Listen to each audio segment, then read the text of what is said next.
तो बेटा हमने ये क्वेश्चन देख लिया कि 1 लीटर वायु में ऑक्सीजन का आयतन कितना है। तो यहाँ परसेंटेज हमको पहले गिवन था, उसके बाद हमने ऑक्सीजन का क्या निकाला है, ऑक्सीजन का आयतन निकाल लिया, एटमॉस्फेयर के अंदर कितना प्रेजेंट है। तो परसेंटेज निकालना हम सीख गए। अगर परसेंटेज हमें गिवन है तो हम उसका फिर वेट भी निकाल सकते हैं। देखिए जैसे एक क्वेश्चन किस तरह से आया था, नीट के अंदर पूछा गया क्वेश्चन है, उसको लेते हैं हम। यहाँ क्वेश्चन आपके था हीमोग्लोबिन। आप जानते होंगे हीमोग्लोबिन क्या करता है बेटा। तो हीमोग्लोबिन करता है आपके ब्लड के अंदर ऑक्सीजन सप्लाई का काम करता है हीमोग्लोबिन, ठीक है। अब ब्लड के अंदर ऑक्सीजन सप्लाई का काम अगर हीमोग्लोबिन करता है तो आपको पता है हीमोग्लोबिन के अंदर कौन सा मेटल प्रेजेंट होता है। तो अगर नहीं है तो मैं आपको बता देता हूं, हीमोग्लोबिन में आयरन प्रेजेंट होता है। कौन? आयरन। तो हीमोग्लोबिन में आपको गिवन था यहां हीमोग्लोबिन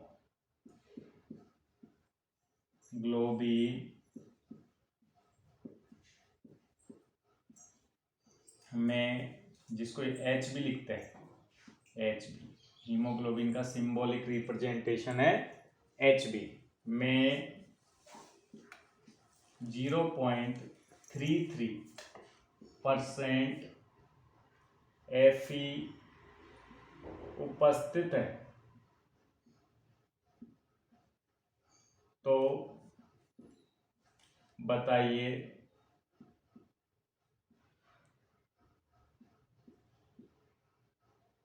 एक अणु हीमोग्लोबिन में कितने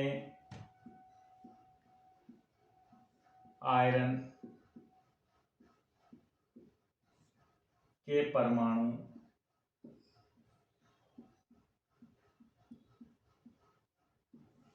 विद्यमान होंगे। आपको दिया है हीमोग्लोबिन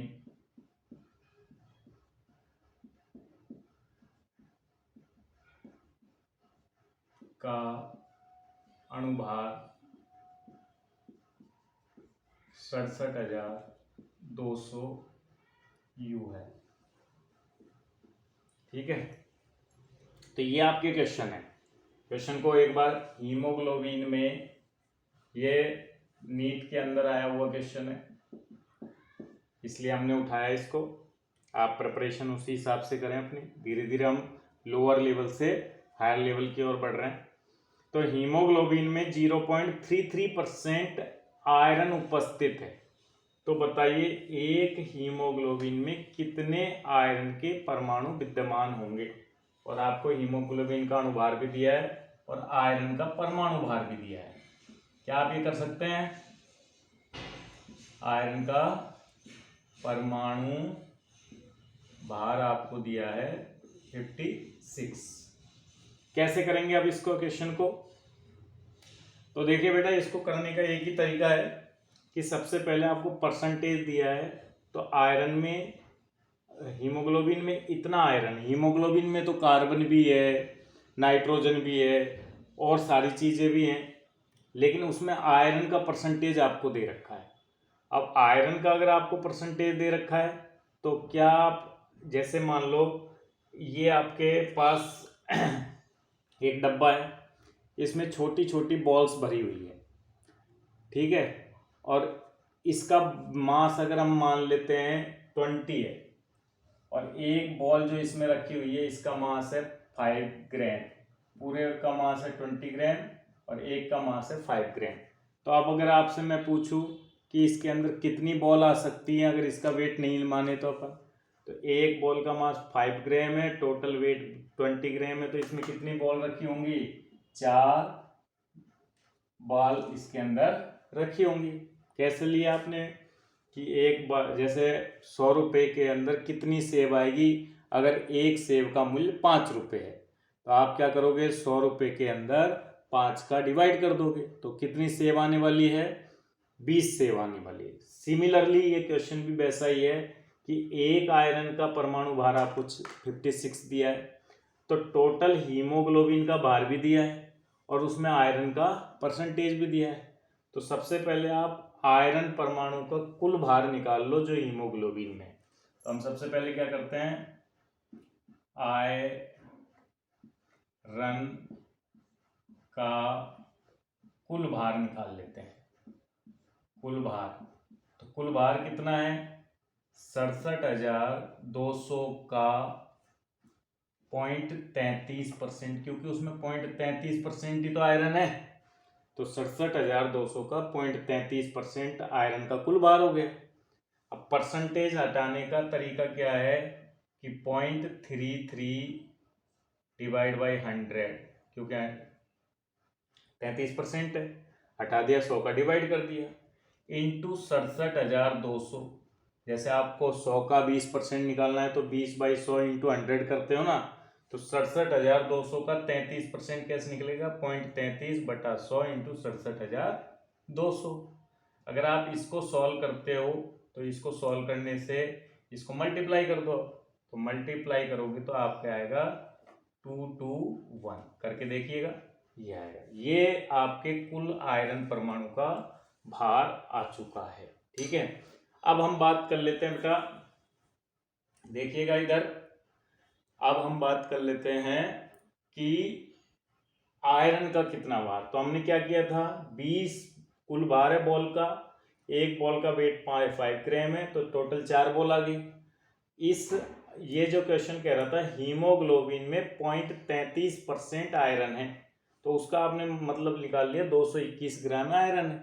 तो आयरन परमाणु की संख्या कैसे निकालोगे, तो बॉल कैसे निकाली थी आपने, आयरन परमाणु संख्या आप निकालने जा रहे हैं, तो कुल आयरन का भार, कुल आयरन का भार बटा एक परमाणु आयरन का भार, ये आप फॉर्मूला यूज कर लो। तो देखिए कुल आयरन का भार हमारे पास कितना आ गया, 221, एक आयरन परमाणु का भार प्रश्न ने दिया है कितना, 56, इसको डिवाइड कर लो तो आपके पास लगभग 3.9 परमाणु आ जाएंगे। तो 3.9 का तो कोई मतलब होता नहीं है, तो अप्रोक्सीमेट एक आयरन के अंदर कितने परमाणु हैं, 4 परमाणु उपस्थित होंगे। तो ये आपके आंसर आ गया कि अगर हीमोग्लोबिन के अंदर पॉइंट, और वह ये एग्जैक्ट डेटा है, अगर आप जीके भी तैयार करना चाहते हो तो बायोलॉजी के अंदर क्वेश्चन बनता है कि हीमोग्लोबिन में कौन सा धातु उपस्थित होता है, तो आयरन। एक हीमोग्लोबिन अणु के अंदर कितने आयरन के परमाणु होते हैं, तो 4, कितने परसेंट होता है, तो 0.33%। तो ये बिल्कुल एक प्रैक्टिकली डेटा पे क्वेश्चन था, परसेंटेज कंपोजिशन को लेके क्वेश्चन था, इसलिए हमने ऐसे सॉल्व किया है। ठीक है, अब देखो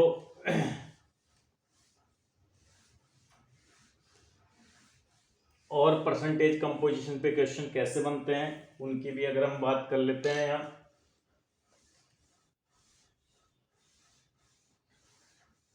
तो परसेंटेज कंपोजिशन के अंदर क्वेश्चन है 90% शुद्ध, 90% शुद्ध CaCO3 में CaCO3 के 10 ग्राम में कार्बन के भार की गणना करो। ठीक है, अब यहाँ 90% शुद्ध वर्ड और आ गया, तो 90 अपन जानते हैं कि भाई CaCO3 के अंदर अगर बात की जाए तो कार्बन कितना होता है, तो CaCO3 का भार अगर आप निकालो तो कैल्शियम का परमाणु भार कितना होता है 40, कार्बन का कितना होता है 12 और ऑक्सीजन का कितना होता है 16×3=48। तो टोटल कितना आएगा ये 100 ग्राम, कितना आएगा 100 ग्राम। अब बात की जाए कि 100 ग्राम में कार्बन कितना है, तो 100 ग्राम CaCO3 में कार्बन का प्रतिशत अगर आप निकालोगे तो वो कितना आएगा, कार्बन का भार है 12, तो 12 डिवाइड बाई कुल भार कितना है 100 इंटू 100, तो यानी कितना है 12%।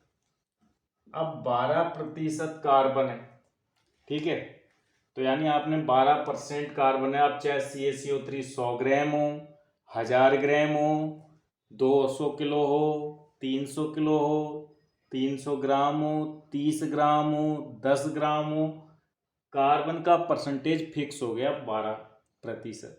अब तुम क्या करोगे, अब तो ठीक है, अब हम 10 ग्राम में कितना होगा, जब 12% है तो 100 ग्राम में 12 होता है, तो 100 में तो 12 होता है, तो 10 ग्राम में कितना होगा 1.2, क्योंकि 10 का 12% क्या होगा 1.2 ग्राम। तो आपका ऑप्शन होगा 1.2 ग्राम भी होगा, लेकिन वो क्वेश्चन बेटा गलत हो जाएगा आपका। क्यों, क्योंकि CaCO3 के 10 ग्राम तो पूरा है वो, उसमें 90% शुद्ध है, तो यानी उसमें 10% तो कचरा है।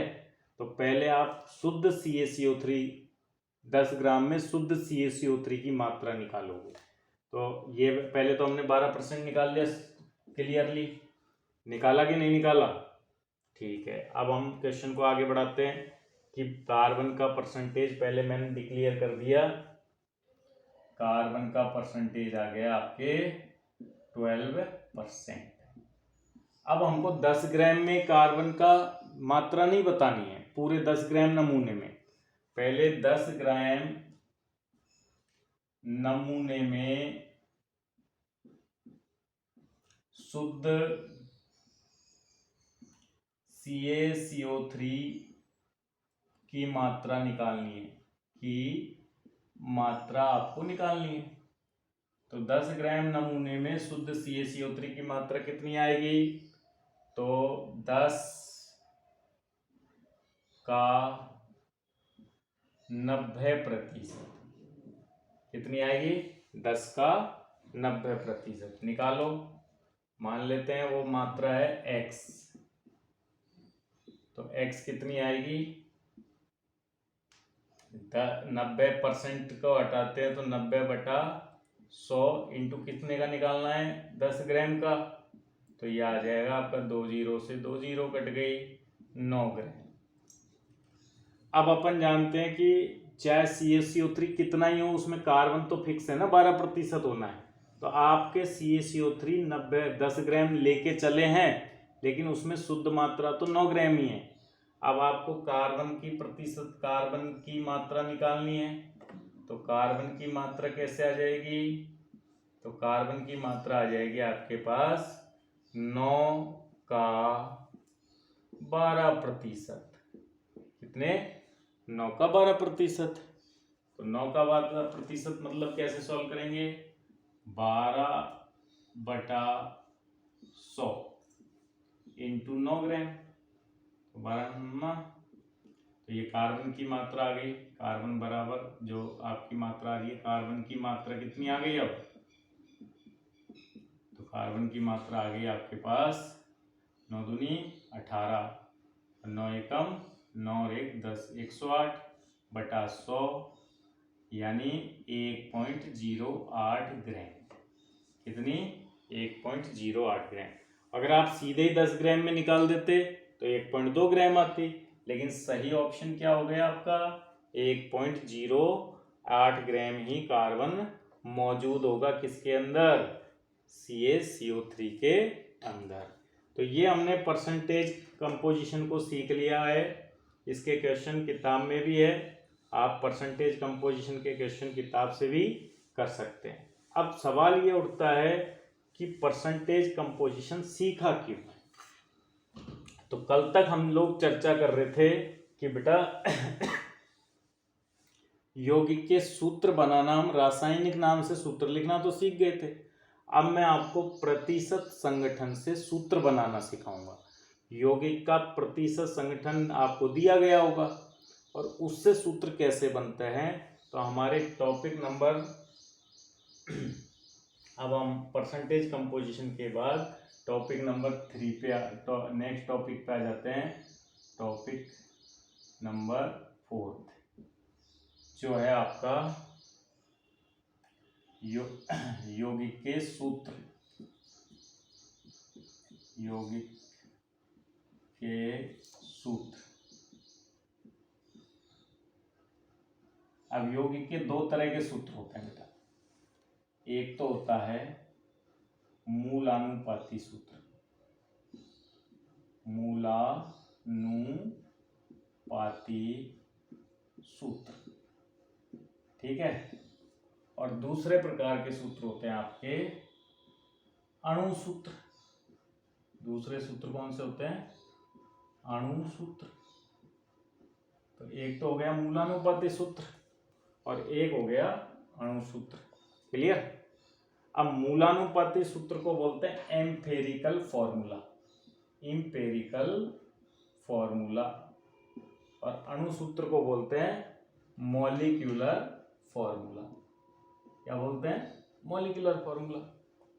तो आपके पहले हम दोनों को समझ लेते हैं कि मूलानुपाती सूत्र क्या होता है और अणु सूत्र क्या होता है। जैसे अब एक एग्जाम्पल से बात करता हूं मैं। एग्जाम्पल ले लेते हैं। ये आपके पास सब जानते हैं इसके सूत्र को। इसको क्या बोलते हैं? C6H12O6। क्या बोलते हैं इसको आप? ग्लूकोज। क्या बोलते हो? ग्लूकोज। अब ग्लूकोज का क्या है? ये अणु सूत्र। इसको क्या बोलते हैं हम? अणु सूत्र। ठीक है, ये अणु सूत्र हो गया आपके। और इसमें अगर मैं इसका मतलब है अणु सूत्र में कार्बन के 6 परमाणु हैं, हाइड्रोजन के 12 परमाणु हैं और ऑक्सीजन के 6 परमाणु हैं। ये मतलब है इसका। परमाणुओं का सरल अनुपात क्या है? तो परमाणुओं का अनुपात है परमाणु अनुपात। परमाणु अनुपात। तो परमाणु अनुपात की बात करें तो कार्बन के कितने परमाणु हैं? 6। हाइड्रोजन के कितने परमाणु हैं? 12। और ऑक्सीजन के कितने परमाणु हैं? 6 परमाणु। इनका सरल रेशो कर लो, सरल अनुपात कर लेते हैं। सरल, ये तो परमाणुओं का एग्जैक्ट अनुपात है। और सरल अनुपात क्या आएगा? अगर सरल अनुपात की बात की जाए तो वो आएगा 1:2:1। 1:2:1 आ गया। आ गया कि नहीं आ गया? अब इस सरल अनुपात को इनके प्रतीक के नीचे लगा दूं तो C का अनुपात है सरल 1, हाइड्रोजन का अनुपात है 2 और ऑक्सीजन का अनुपात है 1। तो ये अनुपात किसको शो करता है, किसको प्रदर्शित करता है? मूलानुपाती सूत्र को प्रदर्शित करता है। तो ये आपके पास ग्लूकोज का क्या है? अणु सूत्र। ये आपके पास ग्लूकोज का क्या है? मूलानुपाती सूत्र। क्लियर? तो फिर परिभाषा क्या होगी अब कि किसी यौगिक का वह सूत्र जो उसमें उपस्थित परमाणुओं की संख्या के सरल अनुपात को प्रदर्शित करता है, यौगिक का मूलानुपाती सूत्र कहलाता है। समझ में आ गई परिभाषा? लिख लेते हैं, लिख दूं तो यौगिक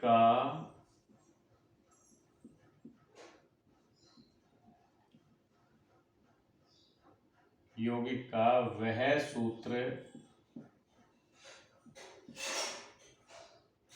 जिसमें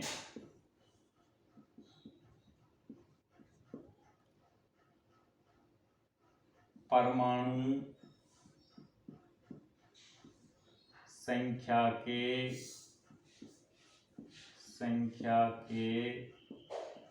सरल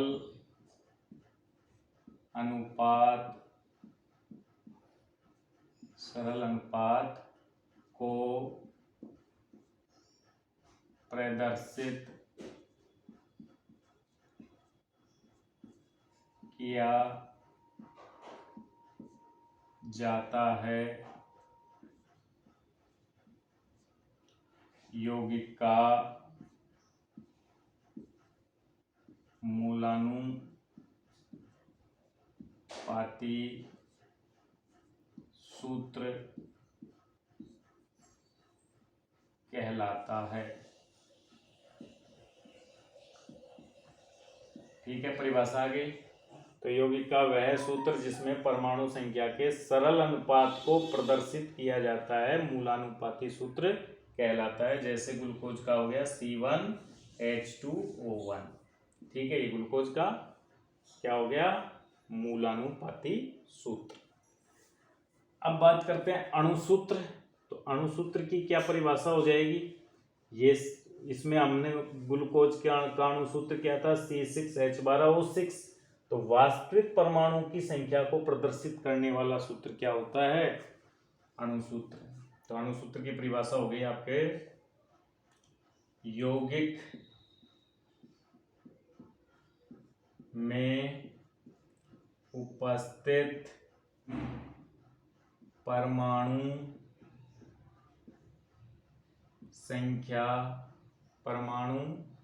की वास्तविक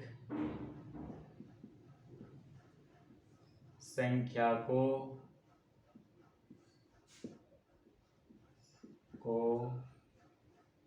प्रदर्शित करने वाला सूत्र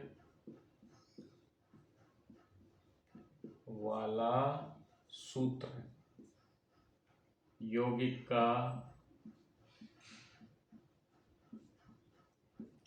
अणुसूत्र कहलाता है। ठीक है, जैसे ग्लूकोज का क्या आया था, जैसे ग्लूकोज का अणुसूत्र आ गया, बोलिए, का अणुसूत्र क्या हो गया, C6H12O6। ये ग्लूकोज का अणुसूत्र हो गया। तो अणुसूत्र और मूलानुपाती सूत्र में अंतर सीख गए आप। तो अणुसूत्र और मूलानुपाती सूत्र का अंतर आपके समझ में आ गया। जैसे एक एग्जाम्पल से और हम बात कर लेते हैं, चलिए बात करते हैं। मिटा दूं, आपको उतारना है तो वीडियो को पॉज करके उतारेंगे।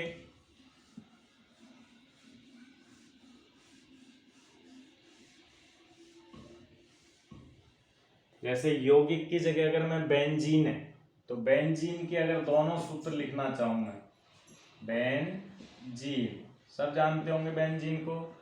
तो अगर मैं बेंजीन के, ये क्यों मिटा दिया, ठीक है, तो बेंजीन के सूत्र लिखना चाहूँ तो बेंजीन का अणुसूत्र तो सब लोग जानते होंगे। बेंजीन का अणुसूत्र होता है बेंजीन का C6H6। ठीक है, ऐसे लिखते हैं ना बेंजीन को, यूं। ये संरचना सूत्र हो गए। ये तो क्या है, अणुसूत्र, और ये क्या है, संरचना सूत्र। इससे खैर हमको कोई मतलब नहीं है, सूत्र। ठीक है, अब ये अणुसूत्र है बेंजीन के सूत्र में, ये अणुसूत्र हो गया। तो अब मूलानुपाती सूत्र क्या होगा, C1H1। ये क्या हो गया, मूलानुपाती सूत्र हो गया। ठीक है, तो मूलानुपाती सूत्र में तो क्या आता है, सरलतम अनुपात, और अणुसूत्र में क्या आता है, एग्जैक्ट अनुपात, जो है परमाणु की संख्या उसे ही अणुसूत्र में बताया जाता है। क्लियर बात। चलिए बेंजीन का भी हम मूलानुपाती सूत्र और अणु सूत्र बनाना हम की डेफिनेशन, परिभाषाएं हम यहाँ क्लियर कर चुके हैं। अब हम आ जाते हैं कि आपको अगर मूलानुपाती सूत्र प्राप्त करना है, दिया क्या है जो अभी हमने निकाला था परसेंटेज कंपोजिशन, उससे आप मूलानुपाती सूत्र पर कैसे पहुंचेंगे, ये स्टेप 9th क्लास का टॉपिक है। टॉपिक आपका है मूलानुपाती,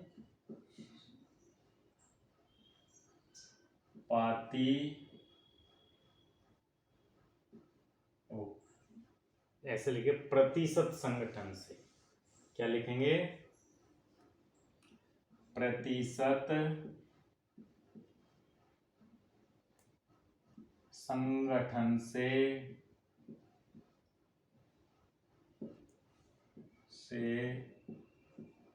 मूलानुपाती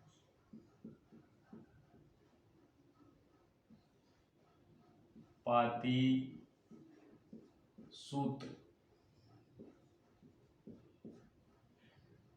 प्रतिशत संगठन से मूलानुपाती सूत्र कैसे प्राप्त करेंगे। तो उसके लिए अपन क्या करेंगे, आपको प्रतिशत संगठन गिवन होगा, किसी भी कंपाउंड का, यौगिक का प्रतिशत संगठन आपको दिया जाएगा, क्वेश्चन दे के चलेगा। ऐसे क्वेश्चंस हैं अपने सिलेबस के अंदर जो हमको प्रतिशत संगठन दे रहे हैं। तो प्रतिशत संगठन आपको दिया जाएगा और मूलानुपाती सूत्र पे पहुंचना है। जैसे एक ले लेते हैं यहाँ, एक यौगिक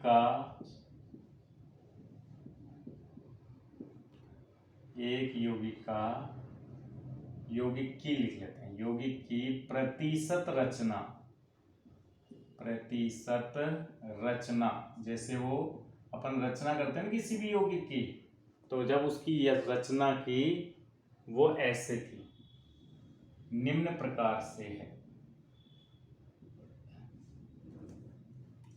निम्नानुसार है, यूं लिख दें, है, कम टाइम लगेगा इसलिए, ठीक है। तो उसमें कार्बन कितना है बेटा, अभी आपने निकाला था, कार्बन है 40%, हाइड्रोजन कितना है, हाइड्रोजन है 6.67%, और रिमेनिंग ऑक्सीजन है वो है आपके 53.33%, ये आपको दिया है, ठीक है। मूलानुपाती सूत्र बताओ, क्या पूछ लिया, मूलानुपाती सूत्र बताइए, ये पूछ लिया आपसे, ठीक है। कर सकते हो, नहीं अभी तो कुछ पता ही नहीं, 9th क्लास में पढ़ा हुआ टॉपिक है, कर सकते हो तो कैसे करेंगे। अब आपको क्या करना है, जब आपको ये परसेंटेज कंपोजिशन पता होता है तो पहले इसका मीनिंग लेना है। क्या लेना है, क्या मीनिंग है। अगर जैसे इसको छोड़ो, आपको क्या लिखा है, कुछ भी लिखा हो, जैसे मैं आपसे यूं कहूं कि बेटा आपके पास 40% आपके हिंदी में मार्क्स आए, तो इसका क्या मतलब हो गया कि अगर 100 नंबर का पेपर लगा होगा तो उसमें से आपको 40 नंबर मिले। अब यौगिक का 100 ग्राम भार होगा तो उसमें कार्बन कितना है, 40 ग्राम, कितना है, 40 ग्राम। हाइड्रोजन कितना है, 6.67 ग्राम। हाइड्रोजन का क्या मतलब आ गया कि हाइड्रोजन है 6.67 ग्राम।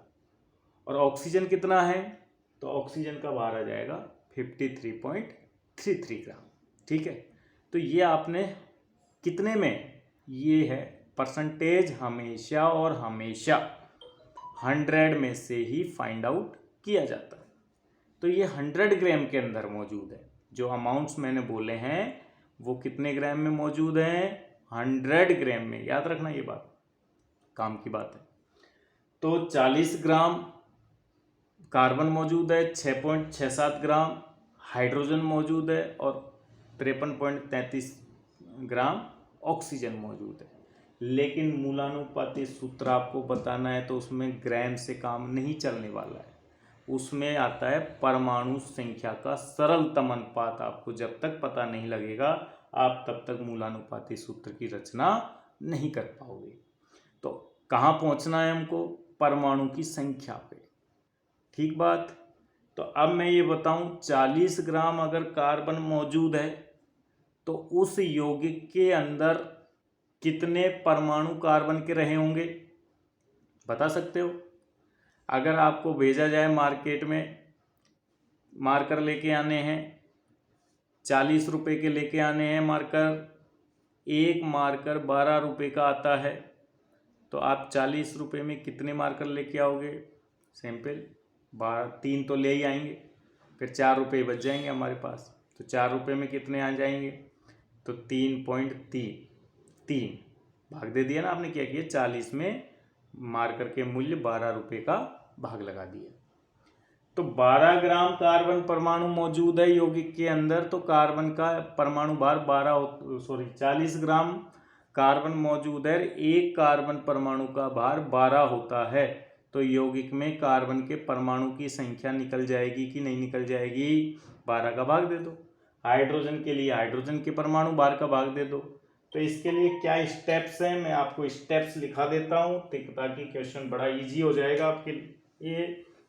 वर्बली तो आपको मैंने बोल के बता ही दिया, बाकी स्टेप्स आपको, तो स्टेप्स से मतलब है कि क्या। तो स्टेप फर्स्ट क्या करोगे? फर्स्ट के अंदर परमाणु संख्या पता करोगे। परमाणु संख्या ज्ञात करना। अब उसके लिए क्या करोगे?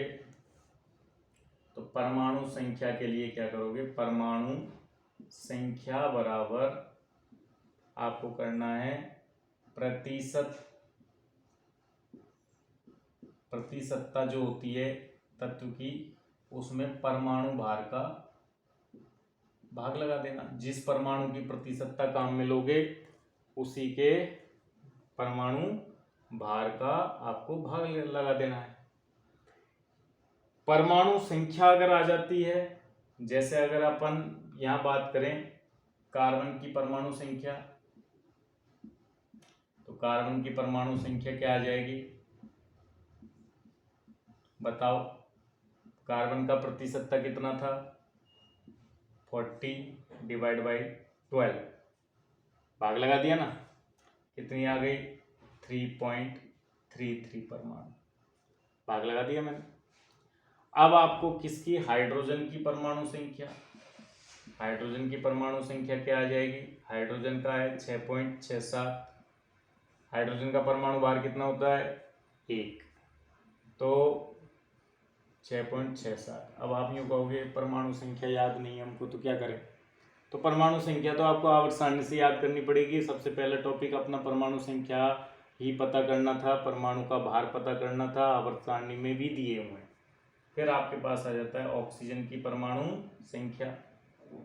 उसके लिए आपको क्या करना है? 53.33 परमाणु भार 16, तो आ गया आपके पास वापस से 3.33। तो ये आपने तीनों की परमाणु संख्या निकालनी। इस स्टेप फर्स्ट आपका पूरा हो गया है। लेकिन क्या मूलानुपाती सूत्र के अंदर एग्जैक्ट परमाणु संख्या चाहिए होती है क्या? नहीं। तो आपको स्टेप सेकंड काम में लेनी है। पहले मैं फर्स्ट स्टेप को हटा देता हूँ यहाँ से, उसके बाद अब सेकंड स्टेप मिटा दो। चलिए मिटा दे दिया। अब स्टेप सेकंड के अंदर आपको क्या करना है? स्टेप सेकंड, इसके अंदर आपको परमाणु संख्या का अपेक्षित अनुपात निकालना है। परमाणु संख्या का आपेक्षिक सरलतम अनुपात है, आपेक्षिक अनुपात। उसके लिए क्या करना है? जो परमाणु संख्या ये प्राप्त हुई है, इन परमाणु संख्या में सबसे छोटी जो संख्या आपको नजर आ जाए उस संख्या का भाग सभी संख्या में लगा के आपेक्षिक अनुपात प्राप्त कर लोगे। आपेक्षिक सबसे छोटी कौन सी दिख रही है? 3.33। तो इसके लिए करना क्या है?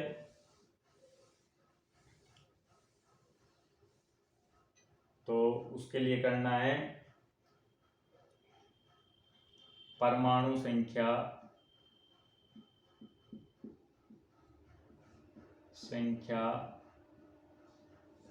बटा सबसे छोटी संख्या को आपको अनुपात लेना है।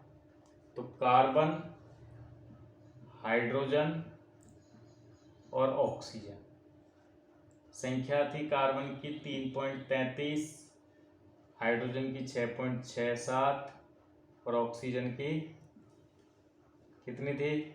3.33। सबसे छोटी संख्या कौन सी है? 3.33 ही है। इधर भी इसका ही भाग लगाना है और इधर भी इसी का भाग लगाना है। लगा दिया, भाग गया, एक बार, दो बार, एक बार। ये अनुपात को लिख लोगे 1:2 और 1:। ओके, कोई डाउट? चलिए, कोई डाउट नहीं है। तो ये काम आपका सेकंड स्टेप। अब ये अनुपात आप क्या देख रहे हैं? दैट इज सरल अनुपात। ये क्या है?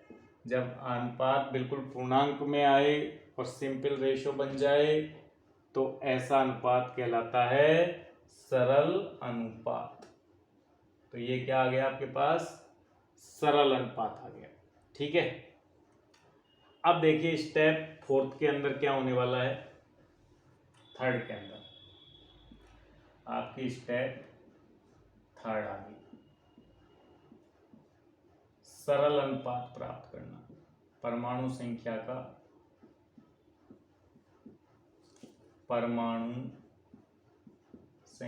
का सरलतम अनुपात प्राप्त करना। सरलतम अनुपात ज्ञात करना। क्या करना है?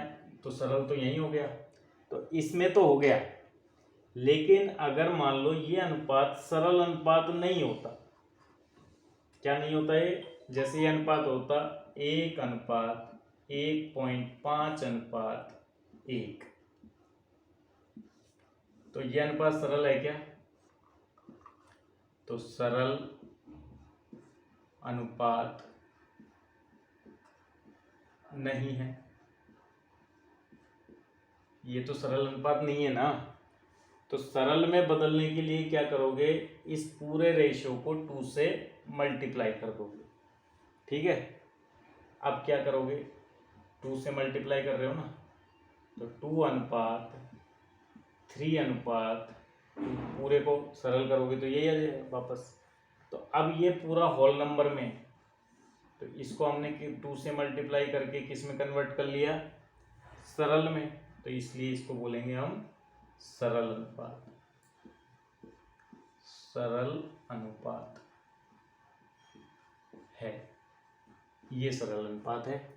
तो इस स्टेप में परमाणु की संख्या का सरल अनुपात हमको कैसे प्राप्त करना है? तो एक कोफिशिएंट को हमको, जिससे ये अगर आप कहते कि ये नहीं है तो आप ये होता 1.33, तो आप किससे मल्टीप्लाई करते हैं इसको? 3 से।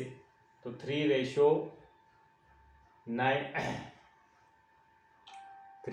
से मल्टीप्लाई करके जो भी रेशो आता वो आपका सरल अनुपात हो जाता है, क्योंकि ये 3 हो जाता है 4, लगभग 4 के करीब आ जाएगा ये। 3:4:3। ठीक है, ये अनुपात आ जाता है। तो आपको ये मन से ही अनुपात को लेके आना है। तो अभी तो मैं अब 1.5 ही रहने देता हूँ। तो ये काम आपको स्टेप थर्ड में करना है। समझ गए? चलिए इसको मिटा देते हैं। अब आप क्या करेंगे? अब नेक्स्ट स्टेप में आपको मूलानुपाती सूत्र पे अब हम पहुंच जाएंगे। तो हमारा अब तक का सरल अनुपात क्या था उस फॉर्मूले में? तो सरल अनुपात था 1:2:1। उसमें तो आ ही गया था हमारे। अब स्टेप 4 के अंदर क्या करना है, स्टेप 4 के अंदर आपको क्या करना है, अच्छे से देखना, परमाणु के प्रतीक चिन्ह के दाईं ओर ये कोफिशिएंट लगा देना है, जैसे कार्बन, हाइड्रोजन। तो अब मूलानुपाती सूत्र प्राप्त करना, इसका नाम है 4th स्टेप का मूलानुपाती सूत्र प्राप्त करना।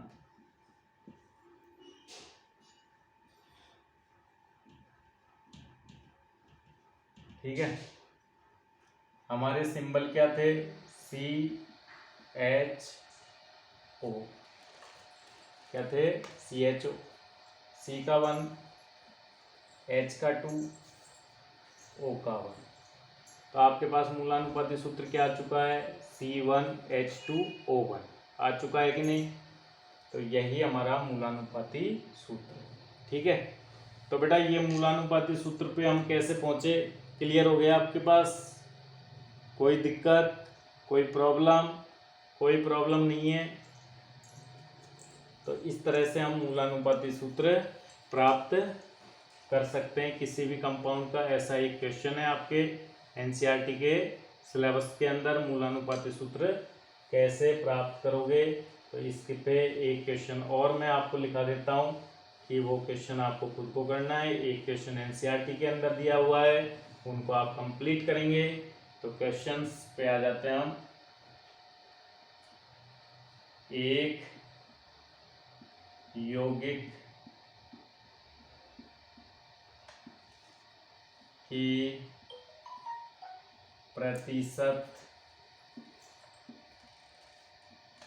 रचना निम्न प्रकार से है,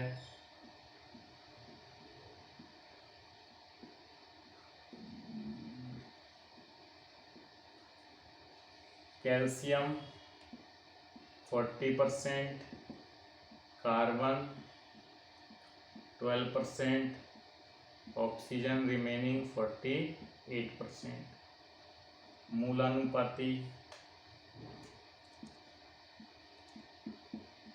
मूलानुपाती सूत्र बताइए। आपको मूलानुपाती सूत्र बताना है, तो इसका आंसर आपको अगले वीडियो के अंदर मिलेगा। तब तक के लिए आप ट्राई कीजिए, खुद को ट्राई करना है क्वेश्चन। एक क्वेश्चन एनसीईआरटी के अंदर है, हम उसे भी लेंगे।